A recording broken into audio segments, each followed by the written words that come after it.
வணக்கம் Sri Kuberan TV channel நேர்களே, நான் உங்கள் அன்பான சயின்டிபிக் வேதிக் அஸ்ட்ராலஜர் அஸ்ட்ரோரஞ்சி பேசுகிறேன். நல்லது நினைப்போம், நல்லதே நடக்கும். இந்த வீடியோவில் நம்ம என்ன பார்க்க போறோம்னா, மகர ராசிக்காரர்களுக்கு நவம்பர் 2025 எத்தகைய ஒரு மாதமாக இருக்க போகுதுங்கிறது பார்க்க போகிறோம்.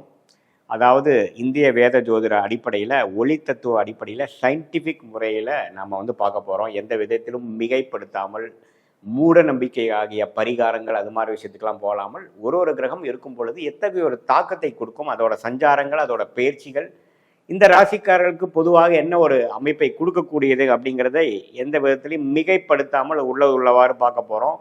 இப்போ பாருங்கள், மகர ராசிக்கு பார்த்தீங்கன்னா 7 நாள் சனி முடிந்து கிட்டத்தட்ட ஒரு 4-5 மாதமாக போய்கொண்டிருக்கிறது.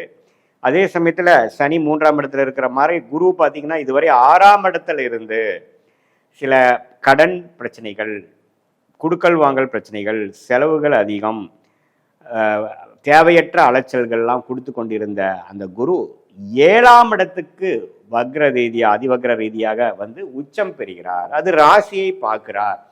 அது ஒரு உன்னதமான ஒரு டைம் ஆக்சுவலாக. ஏன்னா எப்பவுமே ஒரு உச்ச குரு ராசியை பார்த்துட்டாருன்னா நமக்கு பிடிச்ச சில விஷயங்கள் நடக்கும். நமக்கு சில விஷயங்கள் விடை தெரியாத சில விஷயங்களுக்கு நமக்கு ஒரு விடை கிடைச்சிரும். மனசு சாந்தப்படும், அந்த இணை பிரியாத ஒரு பயம் நீங்கும்.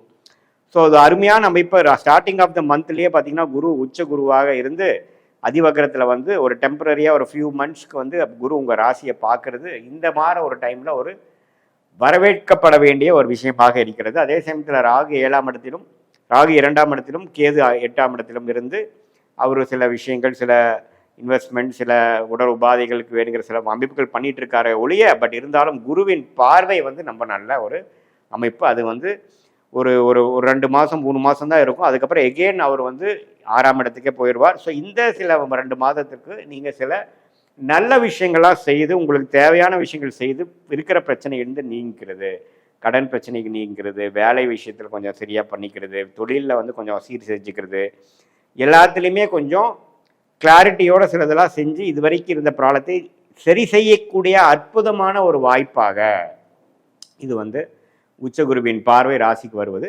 என்னதான் அதிவக்கரமாக வந்தாலும் அவர் கொஞ்சம் வேலையை நமக்கு சாதகமாக செய்யதான் பண்ணுவார். அதை நீங்கள் உபயோகப்படுத்தி கொள்ள வேண்டும். அடுத்தபடியாக பார்த்தீங்கன்னா, அந்த மாத கிரகம் என்று சொல்லப்படுகிற ராஜயோகாதிபதி சுக்கிரன் பாருங்க, 9ஆம் இடத்துல நீச்சமாக இருந்தாலும் அவர் கொஞ்சம் அடுத்த 2 வாரத்திலேயே, நவம்பர் 2nd வீக்லேயே பார்த்தீங்கன்னா 9ஆம் இடத்துலேருந்து 10ஆம் இடத்துக்கு வருவது அருமை. ஸோ எப்பவுமே 10ஆம் வீட்டதிபதி 10க்கு வரும்பொழுது, சுக்கிரனோட வீட்டுக்கு வரும்பொழுது தொழில் மேன்மையெல்லாம் வரப்போகுது. அதே சமயத்தில் 11ஆம் வீட்டதிபதியாக செவ்வாய் 11லே இருந்து குருவின் பார்வை பெறுகிறார். அதே மாதிரி இன்னொரு ராஜயோகாதிபதியாகிய புதன் 9ஆம் வீட்டதிபதி 11ஆம் இடத்துக்கு குருவின் பார்வை பெறுகிறார். அற்புதமான ஒரு அமைப்பு. ஸோ மகர ராசிக்காரர்கள் இதுவரை கடந்த 6 மாதமாக பட்ட கடன் பிரச்சனைகள், குடுக்கல் வாங்கல் பிரச்சனைகள், வேலையில் நிம்மதி இல்லாத விஷயங்கள் எல்லாமே ஓரளவுக்கு நவம்பர் மாதம் சரி செய்து கொண்டு, இருக்கிற பிரச்சனையிலேருந்து சரி செய்து கொண்டு வரவேண்டிய லாபத்தை பெற்று கொஞ்சம் அடுத்த லெவல் ஆஃப் லைஃப் ப்ராஸ்பரிட்டியை நோக்கி நீங்கள் போகலாம். மாணவர்களுக்கு நல்ல ஒரு தேர்ச்சி பெறக்கூடிய அமைப்புகள், அவங்களுக்கு முதல் இருந்ததோட கான்ஃபிடன்ஸ் லெவல் நல்லா இருக்கிறது, படிக்கிறது, கொஞ்சம் அவங்களுக்கு என்ன பண்ணணுங்கிறத கிளாரிட்டி, கான்சன்ட்ரேஷன் கிடைக்கக்கூடிய அமைப்புகள், காம்படிட்டிவ் எக்ஸாம்ஸ் எழுதுகிறவங்களுக்குலாம் நல்ல ஒரு அமைப்பு. எல்லா வயதினருக்குமே ஒரு பாசிட்டிவான அமைப்பு. உச்சகுருவின் பார்வை 7ஆம் இடத்துக்கு ராசியை பார்ப்பதனாலையும், அதே சமயத்தில் புதன், செவ்வாய், சூரியன், சுக்கிரன் போன்ற கிரகத்தை உச்சகுரு பார்ப்பதனாலையும் எல்லாமே இந்த மாதிரி மீடியா துறை, பாலிடிக்ஸில் இருக்கிறவங்க, சோலார் விஷயத்தில் இருக்கிறவங்க, ரியல் எஸ்டேட் துறையில் இருக்கிறவங்க, மெடிக்கல் துறையில் இருக்கிறவங்க, ஸ்போர்ட்ஸ் ரிலேட்டடாக இருக்கிறவங்க எல்லாத்துக்குமே ஒரு நல்ல பலனை குடிக்கக்கூடிய ஒரு அற்புதமான ஒரு மாதமாக மகர ராசிக்கு இருக்குது. இதை நீங்கள் எல்லாரும் யூஸ் பண்ணிக்கணும். பொதுவாக பார்த்தீங்கன்னா இது பொதுவான ஒரு ஜாதக கருத்தை ஒழிய, உங்களுடைய பிறந்த தேதி, பிறந்த நேரம், பிறந்த உரை வைத்து நம்ம ஒரு ஜென்ம ஜாதகத்தை போட்டோம்னா, நீங்கள் என்ன நட்சத்திரத்தில் பிறந்திருக்கீங்க, மகர ராசியில் நீங்கள் அவிட்ட நட்சத்திரத்தில் பிறந்திருக்கீங்களா, திருவோண நட்சத்திரத்தில் பிறந்திருக்கீங்களா, உத்திராட நட்சத்திரத்தில் பிறந்திருக்கீங்களான்னு பார்த்து அதுக்கு தகுந்த மாதிரி என்ன தசாபுக்திகள் போய் கொண்டிருக்கிறது, அந்த தசநாதன் ஸ்தானபலம் திக்பலத்தோடு இருக்கிறார், குருவால் பார்க்கப்படுகிறாரா, உங்கள் ஜாதகத்தில் எந்த அமைப்பில் இருக்கிறாருங்கெல்லாம் பார்த்து அந்த தசா புக்தி சூக்ஷமாக அந்த லெவலுக்கு போய் நம்ம அடுத்து வரக்கூடிய 3 மாதங்கள் எப்படி இருக்க போகிறது, அடுத்து வரக்கூடிய 6 மாதம் 1 வருடம் எப்படி இருக்க போகுதுங்கிற துல்லியமான பலன்களை எடுத்து இப்போ நம்ம பேசின அந்த கோச்சார நவம்பர் மாத இந்த பலன்கள் இருக்கு இல்லைங்களா, ஆண்டு கிரகம் மாதங்கள் இது எல்லாத்தையும் ஒருங்கிணைத்து நம்ம பார்க்கும் பொழுது அடுத்து வரக்கூடிய காலகட்டங்கள் எப்படி இருக்குதுங்கிறது துல்லியமாக கணிச்சு அதுக்கு தகுந்த ஒரு ஒரு ஒரு முயற்சியும் அதுக்கு தகுந்த மாதிரி திட்டங்களை தீட்டி நீங்கள் செயல்பட்டீங்கன்னால் எந்த நேரத்தில் எது செய்யணும், எந்த நேரத்தில் அடக்கி வாசிக்கணும், எந்த நேரத்தில் வேகமாக போகணும், எந்த நேரத்தில் வேலை மாறுறது நல்லது, எந்த நேரத்தில் இருக்கிற வேலையை தக்க வச்சுக்கிறது நல்லது, எந்த நேரத்தில் வெளிநாடு போகலாம், எந்த மாற டைமில் நம்ம வெளி மாநிலம் போகலாம், வெளிநாடு போகக்கூடிய யோகம் இருக்கா, படிப்பு விஷயத்தில் எது நமக்கு பிராப்தமாக இருக்கா, ஹையர் ஸ்டடீஸ் என்ன எடுக்கலாம், இது மாதிரி பல விஷயங்கள், கட்டடம் வீடு எப்போ வாங்கலாம், எது மாதிரி டைமில் இன்வெஸ்ட் பண்ணுறது நல்லது, எந்த மாதிரி ஒரு அமைப்புகள் இப்போ நம்மளை தேடி வருது, இது நல்லதுக்கா கெட்டதுக்கா, இது எல்லாமே நம்ம வந்து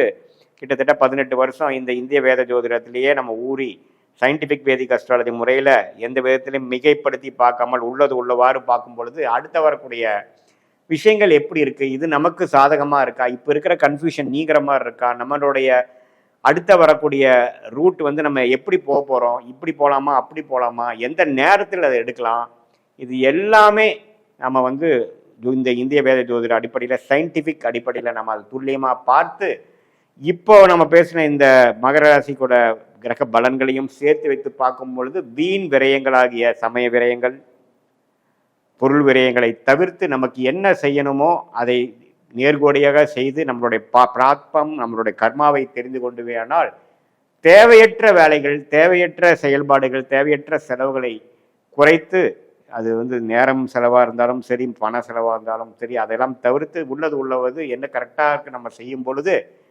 எளிதில் வாழ்க்கையில் எதிர்நீச்சல் போடாமல் நம்மளுடைய கர்மாவுக்கு படி நம்ம வாழ்க்கையில் செய்து நம்ம பிராப்தங்களை நம்ம அடையலாம் என்பதை நீங்கள் தெரிந்து கொள்ள வேண்டும்.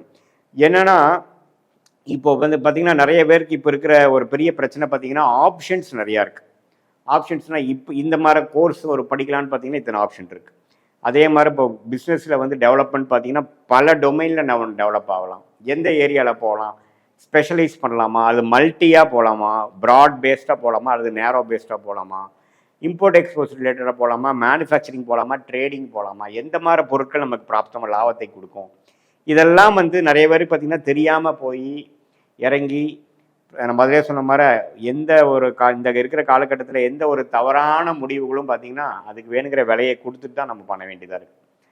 ஏன்னா ஒரு இன்வெஸ்ட்மெண்ட் பண்ணோம்னா அது கரெக்டான ரிட்டர்ன்ஸ் கரெக்டான டைமில் வரலைன்னா அது நமக்கு பாதிப்பை கொடுக்கிறது. இது மாதிரி விஷயங்கள்லாம் நன்கு அறிந்து நம்ம செயல்படும் பொழுது நம்ம வந்து தேவையற்ற செயல்பாடுகளை அவாய்ட் பண்ணி நமக்கு பிராப்தம் என்ன இருக்குது, நம்ம கர்மா என்ன இருக்குதுங்கிறதை தெரிந்து கொண்டு பொது பலன்களையும் சேர்த்து உங்களுடைய துல்லியமான பலன்களையும் சேர்த்து வச்சு பார்க்கும் பொழுது நம்ம வந்து எடுக்கக்கூடிய முயற்சிகள் வெற்றி பெறக்கூடிய வாய்ப்புகள் அதிகமாகக்கூடிய அமைப்புகள் இருக்குது. இதுவே வந்து உங்களோட இப்போ நடக்கக்கூடிய தசைகள் வந்து நல்ல தசைகளாக இருந்ததுன்னா நான் சொன்ன பலன்கள் இன்னுமே தூக்கலாகவும் நல்லா வரவும் என்பதை நீங்கள் புரிந்து கொள்ள வேண்டும். இது பொதுவான பலன்களே தவிர உங்களுடைய ஜென்ம ஜாதகத்தில் பார்க்கும்பொழுது ஒன்றுமே துல்லியமான பலன்கள் நம்ம எடுக்க முடியுங்கிறது நான் சொல்ல விரும்புகிறேன். மீண்டும் மற்றொரு காணொலியில் சந்திப்போம். நன்றி, வணக்கம். ஸ்ரீ குபேரன் டிவியை பார்த்தமைக்கு நன்றிகள். மேலும் இது போன்ற தகவல்களை தெரிந்து கொள்ள ஸ்ரீ குபேரன் டிவியை சப்ஸ்கிரைப் செய்யுங்கள். மறக்காமல் பெல் ஐக்கானை கிளிக் செய்யுங்கள்.